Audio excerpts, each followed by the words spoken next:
Hello, everyone. Welcome to Development Palates. I'm Aaron Loomis. Today with me is Jiunn Liu, Seth Geis, John McTavish. How you guys doing tonight? Superb. Baka baka baka baka baka. Bantu. Yes. So today we are talking about the RoMa Craft Baka Bantu. It's a short Robusto, 4-inch by 52 ring gauge. Comes out of the Fabrica de Tobacco Nica Sueño factory in Nicaragua. Wrapper is Cameroon. Binder and filler are both undisclosed. Blended by Skip Martin and Esteban Disla. Price point is $9.95. Cigar was released in October of 2019. So with all that out of the way, June, what was your overall experience like with this cigar? I think this is yet another one of those cigars in which there was a good first third, and then the remaining of it was not that good, which actually says a lot because this is only like 4 by 52, so it was a pretty short good. Um, I thought that I kind of feel like the cigar wasn't quite ready to be released yet. And the reason I say that is because when you first smoke it, it's like some really good notes, right? It's kind of what you expect from something that's like Cameroon wrapper. It's got like the earthiness, but it also has a nice sweetness to it. But as the cigar went through, you got more. You started tasting that youth aspect of it. It's like there was char buildup. It got sharper. It just maybe it wasn't quite ready yet. So, but I thought it was an overall average experience. Nothing to kind of rave about, which is interesting because we all had the opportunity to smoke these, um, non what for production release ones, and I thought those were way better than these. How about you, Seth? What were your overall thoughts? Yeah, I mean, overall thoughts. I mean, there's a lot of thoughts come to play with a cigar because it's the whole how is Skip gonna do Cameroon? Then he releases the cigars and he gives us some of the show, and then those are like pre-releases, and then there's the actual releases, and there's a lot of stories for that specific cigar. I'm struggling tonight, everyone. Yeah, I was because of that. I was excited to go into the cigar, but also concerned to see if Skip could actually do a Cameroon, which I thought was a good way. Then Jiunn touches on this. You smoke the releases from the show, and they smoked great. And then the Baka releases that were released to retailers just seem young. They don't. The wrapper seems lighter. It seems like a different blend. It's just not there as opposed to the ones that were given out at the show, which smoked great. It's not a bad cigar. It smoked solid, but it didn't deliver what it has in the past in terms of flavor profile and complexities, especially in this size, the Bantu size. So it's really complicated, but it's disappointing. How about you, John? What were your overall thoughts? I'm going to echo a lot of what's been said. We did have the opportunity to smoke quite a number of these at the show, which we appreciated. And I mean, I think that's probably a good thing because I think if I didn't have a baseline for what the cigar was, I think I'd have a lot more negative things to say. Because coming out of the show, my take on that was this is certainly going to be a top 5 cigar on the consensus and everybody's top 25 list. And we smoked a bunch of different sizes. The Bantu actually wasn't my favorite size, but I still thought it was broaching the very good category. To echo a lot of what Jiunn said, I really got the impression that these needed like another 3 months in the Escaparata.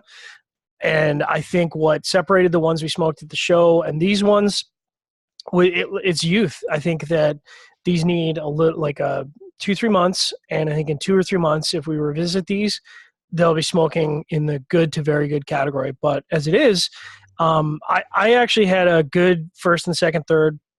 I got a lot of the baking spices, brightiness, the Cameroon spices. The last third did have that toasted quality, that sort of bitter quality I think Jiunn was alluding to. And to me, that's youth. That's the tobacco hasn't had a chance to marry properly. Of course, like everything coming out of Nica Sueño, drawn construction was, just about perfect. It was good. It just wasn't as good as the ones we smoked at the show. Aaron? Yeah, I didn't smoke a bunch from the trade show. I think I smoked one. But then we had also had a chance to smoke it in Colorado when we went to the Rocky Mountain Cigar Festival. So we had another opportunity. And then I was in Austin in October I got a chance to smoke another one there. So I had like kind of three distinct different timings of having a chance to smoke the cigar. But this one that we smoked for review from retailer just didn't seem to be, of the same ilk. I actually had young wood notes in in my flavor notes and things like that. And that just wasn't something that I got in the vegetal notes. So it just wasn't something I got from the previous ones that I had smoked. So also had some burn issues with it. So I do think that these cigars that went out to retailer are a bit young. It's just the two Vitolas for now. I think the rest are going to release here 2020. And I don't think I smoked this size previously either. I think you guys probably did from what we got at the trade show, but yeah, I thought it was a bit young.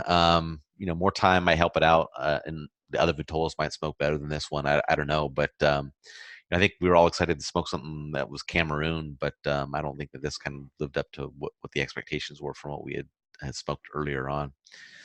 So getting the scores, start at the top. John, you gave it a 6.72. Seth, you were next at 6.25. Jiunn, you gave it a 6 even. I gave it a 5.40. So John, how did 6.72 match up for you? Yeah, this is a cigar for me. Flavor profile was in the good category. I think what elevates it from the low sixes to the higher sixes is the fact that, again, stuff coming out of Nico Sueño, quality control is top notch. So that's where that extra bit of lift comes from. Right, so that's 6.25. Yeah, I mean, the funny thing is, this is probably the most disappointing 6.25 I've reviewed. Mostly because I think it's because I think a lot of us, and I think even other people at the show who smoked it, know the potential of the cigar. And when you smoke what was released to retailers, if you smoke the pre-releases, it's not the same cigar, so it's really disappointing in that sense. I think it just needs time. I'd love to see, if there's darker wrappers. I think I even made a little crack in my review that it's kind of like a Cuban cigar. Look for the ones that are aged more, and if you find like the darker wrapper versus the lighter, go with the darker wrapper ones because it's going to be better. And that's how they smoked. All right, Jiunn, 6 even. You actually want to go for the lighter wrapper ones for Cubans, by the way. Not always, man. Not with Monte Cristos. I'm kidding. It's average overall in terms of flavor experience. Pretty disappointed, to be honest, though. I mean, if you want to do such a good job of making a good wave with it, with especially cigar reviewers, but to actually come out with the actual regular production, like full production line, and to be mediocre, I think it's a bit disappointing. Yeah, my 5.4 matches up well with mine. I thought it was an average flavor profile overall, and the construction was a little iffy there, so that's what kind of keeps it around those mid fives. I think it's an interesting release strategy because you only have a couple of Vitolas here at the end of the kind of the end of 2019 to make terrible it release strategy eligible for some of the releases for the list and stuff like that. But I think that I don't know. It's just 2020. This is gonna be a bigger release for 2020 than it was for 2019. You know what I mean? You're gonna get the bigger sizes and stuff like that. You're probably gonna have more age on them and stuff like that. It's gonna have a much better showing next year, I think. No way. You don't think so? No. I agree. No, I think it's going to be. I think he's. This is what happened, man. This is what All happened. right, here we go. Yes, He Tell gave me what us. happened. This is what he did. He gave these out at the show. He gave us good amounts of these for each member of the media, and he said, don't review these. Don't review these. Just smoke these. Really enjoy them. And he built it up. Yeah. And then what he did was he released like the 2 smallest sizes because he's like, the people are going to gravitate towards those because they're Cameron wrappers and they're going to talk about the quality of the wrapper and they're still going to be like, oh man, I love Skip from the good times of the show, blah, blah, blah, blah, blah. And it backfired because everyone smoked them. They're like, these aren't the same cigar. And now he's going into 2020. I mean, it's still going to sell. There's no doubt that he's going to sell these, but it's one of these things. If he wanted to do well in terms of ratings and grab attention, he failed miserably because he released them too late in the year, and he hasn't released the whole line. That's what I'm saying is like the Vitolas that get released in 2020 are eligible for lists because they were released in 2020. So they will. I think it will have a better showing next year. People have forgotten about him. You think so? Unless he waits. Yeah, unless he waits. All right, we'll see. I mean, I think the hunter gatherer is the best size of the ones I smoked, and that's my opinion. Right. And when I went to buy these, Which one was that? That's the biggest one. Yeah, weirdly, I agree with Seth, and I think both of us are traditionalists, and we hate large ring gauge. And the largest ring gauge in the Baka was the best, and it was the best by like a clear margin. Yeah, and he's weighted, and by that point, it's going to be forgotten. I mean, I'll remember about it because of how we do our reviewing system. I'm gonna keep a torch burning. Don't you worry, Skip. I got a torch in my heart, burning. Yeah. So I mean, but it's I just think overall it'll be forgotten about, and then we'll just get crap about it from people like Charlie and Coop. Be like, technically, it was released in 2019. Yeah. All right. Any other final thoughts from you guys on this? Oh, I have several other final thoughts. All right, go for it. First of all, and now I can kind of take a shot at Skip because we've had some go arounds on social media about the fact that Skip does not give out samples for review, and that's perfectly fine. I have no issues with that. However, to me, this is a perfect illustration of why it's important for a manufacturer to release samples for review, because you have control over the quality and standard of cigar that's going out there. And I'm not saying anything about where we pick these up from retail, but late in the year, that's a knock against you, and you can't control that. If you're releasing a cigar late in the year, your cigar might not have enough time between the point at which it ships out of Nicaragua, sits in a crate in Miami, and then ships out to a retailer and needs to rehydrate or get to the right humidity levels. Maybe it's shipped overhydrated, who knows? But that takes time. You have the ability to give out a cigar that is what should be the example of what is going out to market and released on target, to me. So, Skip, I'm sure, is going to have a lot to say about this whole thing. But my philosophy 100% is, we'll buy them directly from you.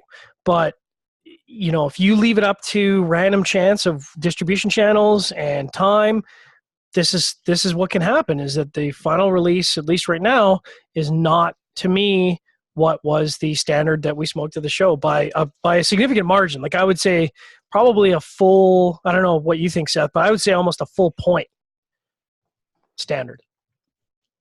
Oh, yeah. Maybe, I look at what I gave it, and depending on the size, significantly higher. All right. So more good things to come from other sizes if they are at the same standard they were at the show? Is that what we're saying? Yeah, I think so, man. That's a nice positive turn, man. There you go. Look for it in February, March. All right. Perfect. Any other final thoughts? All right. If you're just catching this video on YouTube, be sure to subscribe to us. Also check out the full written review on the website, developingpalates.com. Follow us on all the social media channels, and you can catch all of our review recaps on podcasts. So iTunes, Google Play, and Podbean. Thank you for tuning in. We will catch you on the next one. Start at the bottom.